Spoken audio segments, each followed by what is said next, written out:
So let's go through a worked example for cold working.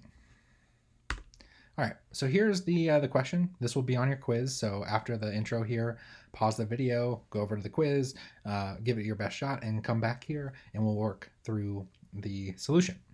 So what I want you to do is I want you to calculate the percent cold work that we've talked about in the last module for the following copper rod. So you can envision that this has been drawn to a thinner diameter, or whatever method you want to use. Extrusion, just it's gone through one of those processes.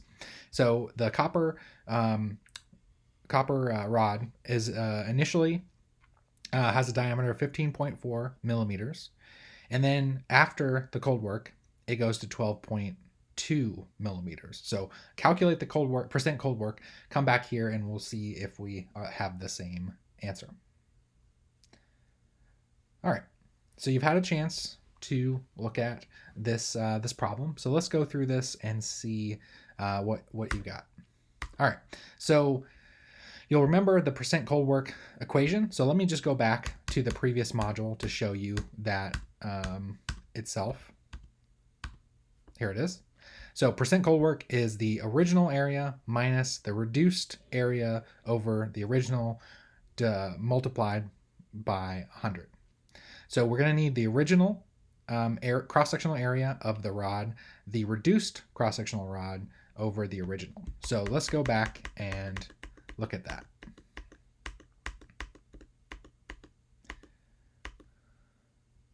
All right, so we've done that here.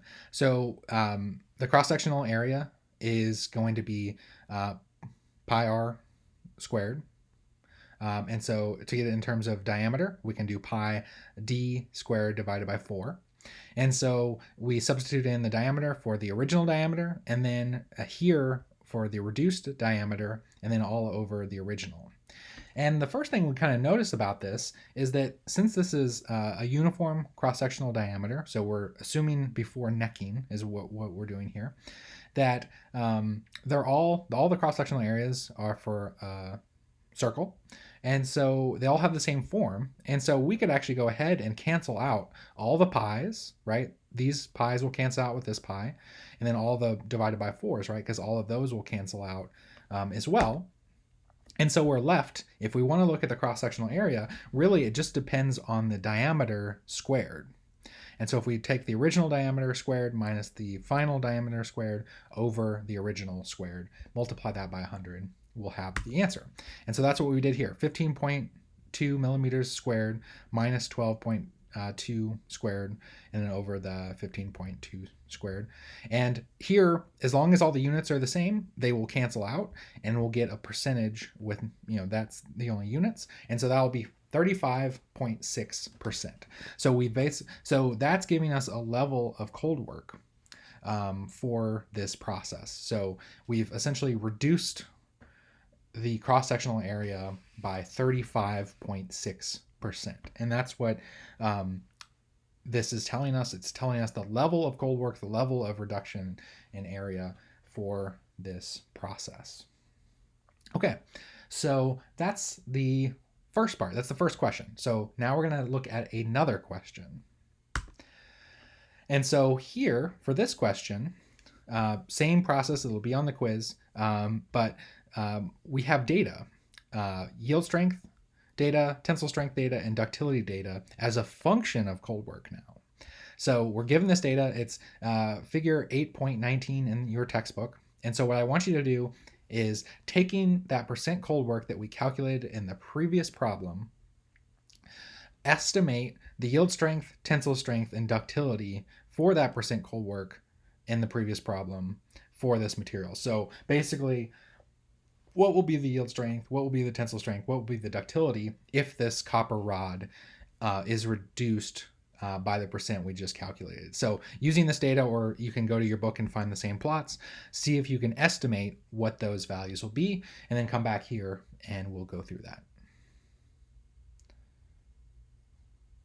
All right, so let's go ahead and take a look at this. And so this was our copper rod. So we're going to be looking at the red curves here, here, and the middle one here.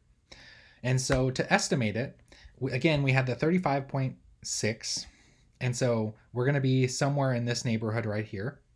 And I've just isolated the copper curves for you so that we can get an idea of those properties. Oop. So if we go from about 35.6, we're somewhere around here. And if we follow that up to the line, we see that it's basically 300 megapascals. So the yield strength has gone up to 300 megapascals from maybe about 150 or so. Tensile strength, same thing. Follow the 35.6, and we're right around here. Follow that over here, and it's about 340. So as long as you're getting something similar, that's okay. So the tensile strength is 340. And then lastly, we can do the same thing for the ductility. Follow it from the 35.6 up to the curve for ductility, and if we trace that over, it's going to be somewhere in the neighborhood of 7%. So you can see that originally the yield strength was around 150. It's gone up to 300. So we've strengthened the material. Same thing, it was a little over 200. It's gone up to 340. But ductility started at over 40%, and now it's down to 7. So we've drastically reduced the amount of ductility in this copper sample. So that's the trade-off that I was talking about in the previous module.